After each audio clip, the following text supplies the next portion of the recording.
ainda no plano perfeito da salvação. Que a graça e a misericórdia de Deus alcance a sua vida.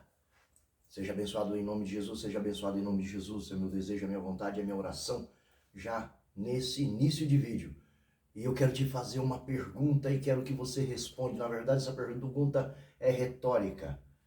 Quem somos nós? E quem é Deus? O quanto de justiça, o quanto de perfeição, o quanto de santos, o quanto de perfeito, o quanto de único, o quanto de autêntico eu e você somos.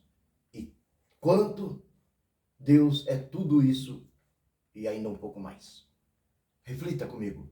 E para ajudar você nessa reflexão, antes de pegarmos o livreto, que é o 5º vídeo, nós estamos aí nessa sequência, nessa empreitada aí, né? Como foi seu dia, como foi como você tem passado, como passou seu final de semana. É isso aí, mais um dia, você está vivo. Você está me assistindo? Sinal que você está vivo. Sinal que você olhou lá no obituário, no jornal, e não encontrou o seu nome. Motivos para para você louvar a Deus, para você agradecer por estar vivo, por estar respirando, por estar aí, ó, suas mãos abrindo, fechando, né? Pois eu costumo refletir. Eu, às vezes, por exemplo, não tenho olho direito, mas eu tenho o esquerdo, né? E quem não tem nenhum olho? E quem não pode enxergar? Então, sempre encontrar um motivo para sermos gratos. Então, com esse motivo de sermos gratos, reconhecendo que Deus é santo, porque hoje vamos falar sobre o caráter de Deus, e hoje vamos falar sobre a justiça, o quanto Deus é justo e o quanto nós somos justos, né? Então vamos refletir sobre isso hoje. Mas eu quero te pedir, porque falar de Deus é abrir a palavra, é falar da palavra, pois a palavra dele tem garantia, a palavra dele é viva e eficaz, e o Espírito Santo que repousa em nós e que está usando a minha boca para comunicar algo a você, e que você pode em pensamento já começar a falar com esse Deus que habita o Espírito Santo, né? Parte da Trindade, o poder do Senhor, pode começar já a falar com ele, que ele vai usar minha boca para falar ao seu coração, à sua mente. E a palavra que transforma, que renova, que cura, que liberta e que leva para o céu, vai ser transformada e ser comunicada por ele, não por mim. Eu nada sou, apenas um instrumento. Então eis-me aqui, Deus. Vamos lá. 1 João, capítulo 5 e versículo 21. 1 João, capítulo 5, versículo 21. Vamos lá? E diz assim: filhinhos, guardai-vos dos ídolos. Amém? Só isso. Só isto. Ô benção. Filhinhos, guardai-vos dos ídolos. Amém? Esse faz parte de um contexto de um dos apóstolos de Jesus, o apóstolo amado. Não é que ele não amava os demais, mas ele se sentia amado. Então ele falava da perspectiva dele para as pessoas. E assim foi escrito, e assim deixou escrito para que hoje nós possamos estar meditando e refletindo nessa palavra que é viva e eficaz. E ele dizia: filhinhos, guardai-vos dos ídolos. Amém? É uma exclamação zona. Amém? Assim seja? Tudo bem? E aí você pode refletir um pouquinho.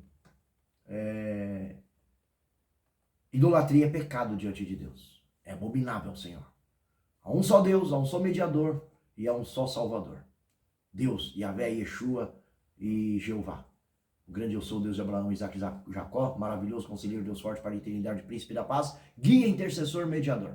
Aquele que, sendo Deus em nós, o Deus Espírito Santo, a força, o poder, né, o poder sobrenatural, ele em nós, por nós e através de nós, intercede a Deus Pai, ao trono da graça.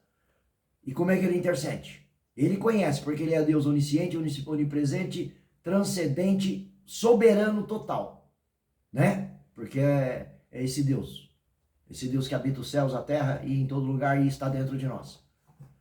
Ele conhece todas as linguagens, mandarim, inglês, português, espanhol.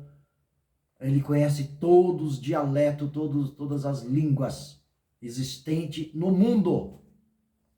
Ainda assim, ele intercede por você ao Deus Pai com gemido inexprimível, ou seja, é de tal intensidade, é de tal força, é de tal ímpeto, de tal, sabe, amor e cuidado, e que ele faz isso que palavras humanas ou palavras que seja dos anjos, de qualquer tipo de linguagem, não consegue exprimir, de tamanha intensidade que ele está intercedendo por você neste momento agora, pelo seu pedido.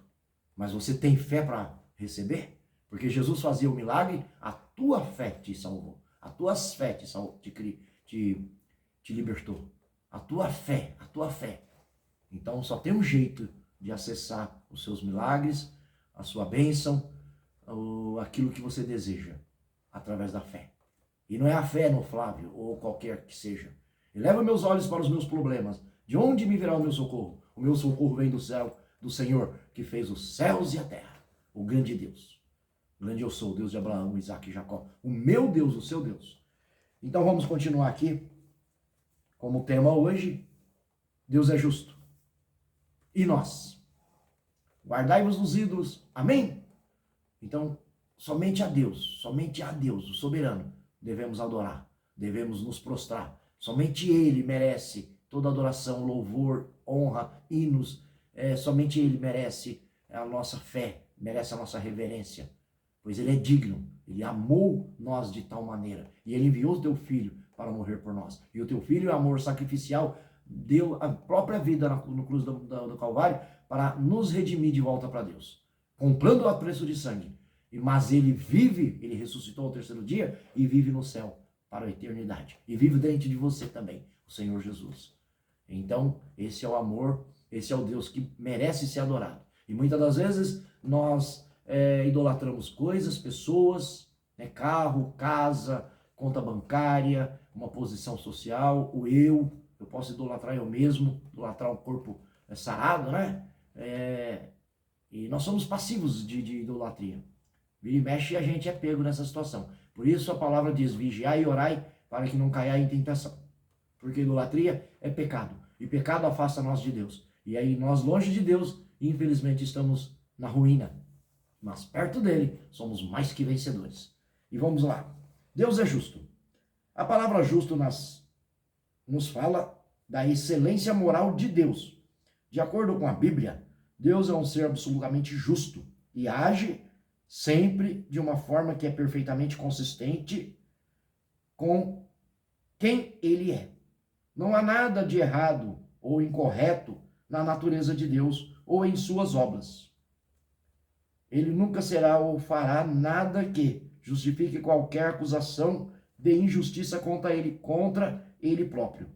Suas obras, decretos e juízos são absolutamente perfeitos. É isso aí. Isso está em Salmo 11, versículo 7, Deuteronômio 32, versículo 4. Pode conferir lá. A justiça de Deus não apenas descreve seu caráter, mas também a relação dele com a sua criação, especialmente com a humanidade.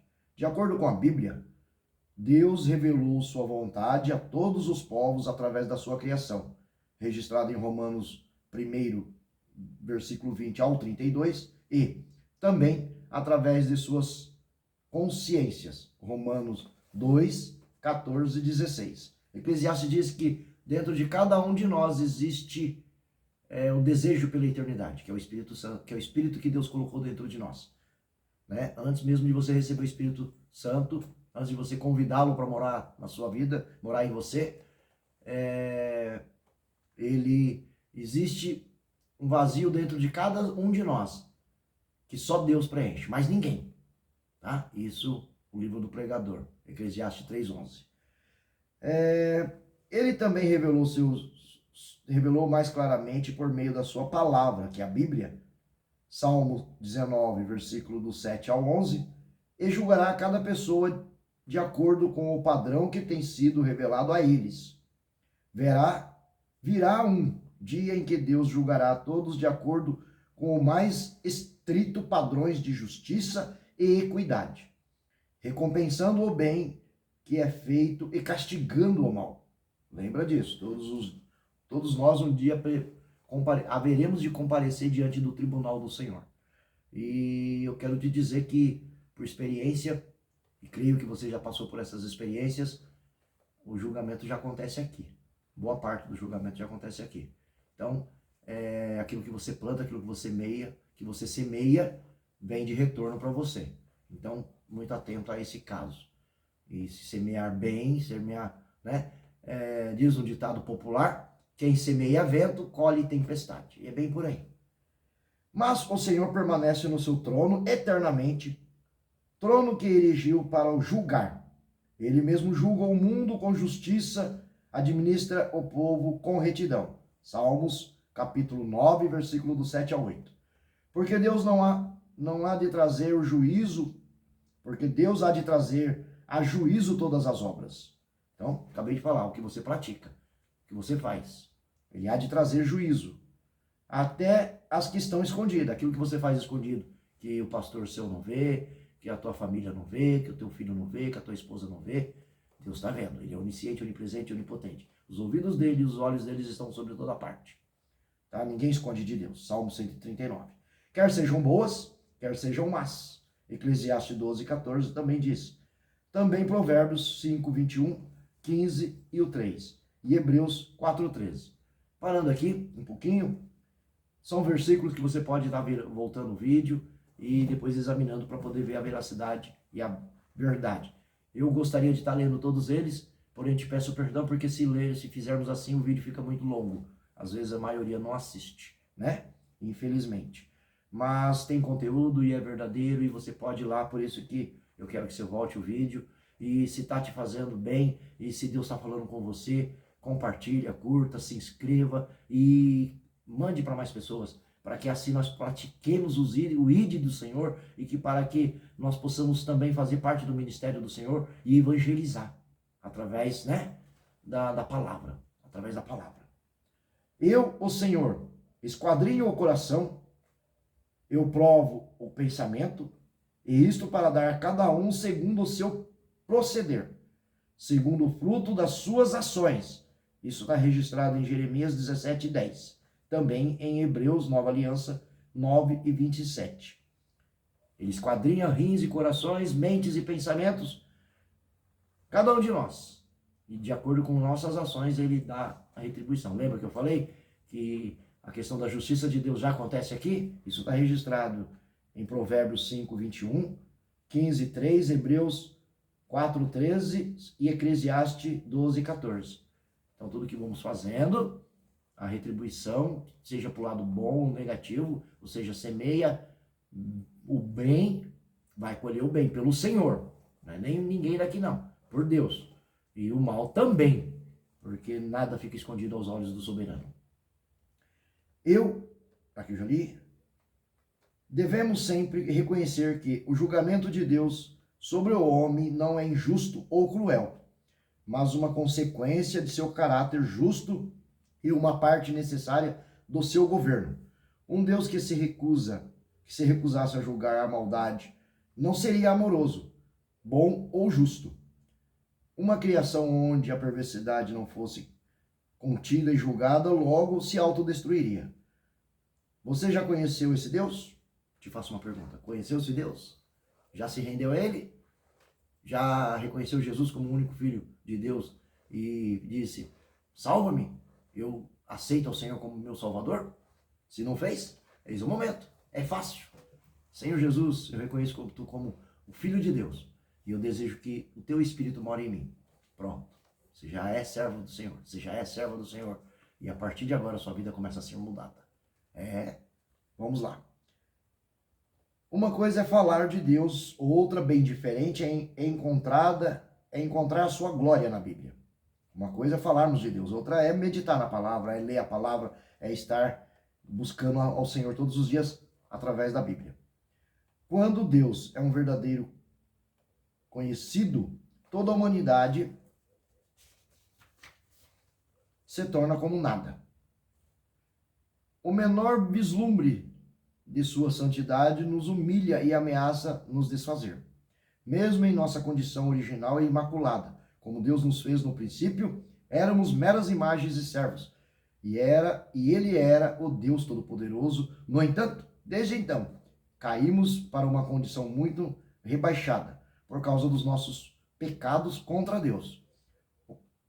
Então aqui terminamos aqui sobre o caráter de Deus. As leis do Senhor não é como 1 João 5, capítulo 5, versículo 3 e 4, não é penoso. Ela é para nos corrigir. A lei do Senhor é para nos criar uma liderança e para que a gente tenha, né, um norte. Então as leis, imagina aí, sem as nossas leis hoje terrenas, que são baseadas e tiradas dentro dos 10 mandamentos, que é a lei do Senhor. Toda a lei. Se você não sabia, saiba. Mais um exemplo. Maioridade, pode isso, pode aquilo. Ou seja, quando você... Imagina você dar um carro a uma criança de 4 anos. Né? Imagina o estrago que não vai fazer. Imagina... E por que maioridade para dirigir? Porque consciência, compromisso, né? Condições de operar a máquina, enfim. Então, as leis, quando praticada de forma correta, ela não nos pune, pelo contrário, ela abençoa. Então, se o guarda te para e você está irregular, você sabe que ele vai te punir. Mas se ele para e você está tudo ok, você fica feliz e vai embora. Por quê? Porque não houve transgressão. Então, as leis não é para nos ofender, mas para equilibrar toda a situação e para que a gente tenha uma liderança. Assim é também na vida espiritual. Então, tudo ele fez pensando no nosso cuidado. Né? E Salmo 119, versículo 11 é muito claro. Escondi a tua palavra no meu coração ou no meu intelecto, num lugar mais seguro, num lugar precioso, como um tesouro, para não pecar contra ti, ó Deus. Mas como é que você esconde algo que você não conhece? Você precisa ir à palavra todos os dias, através da oração, jejum, súplica, intercessão, ação de graça e meditação, para que o Senhor fale a você e para que a palavra comece a ser plantada dentro de você, enraizada dentro de você, para que você realmente esconde. Porque eu não tenho como esconder aquilo que eu não tenho. Né? E se eu estou escondendo num lugar precioso, eu considero que seja uma joia, né? Que o Evangelho de Jesus deixou muito claro. É como aquele que achou um bom tesouro e vendeu tudo que possuía para poder preservar aquele campo, porque é um bom tesouro. Assim é o Evangelho. Né? Essa foi a parábola que Jesus usou para poder mensurar a questão do Evangelho. E vamos entrando aqui então para o caráter da humanidade, e hoje a gente para por aqui, amanhã a gente continua, creio que vai ser o 6º vídeo, e eu quero que Deus te abençoe, eu quero que Deus te consagre, e eu espero que o Espírito Santo tenha te dado aquele abraço, e você tenha se entregado, você tenha confiado nesse Deus que é digno de confiança, tá bom? Deus te abençoe.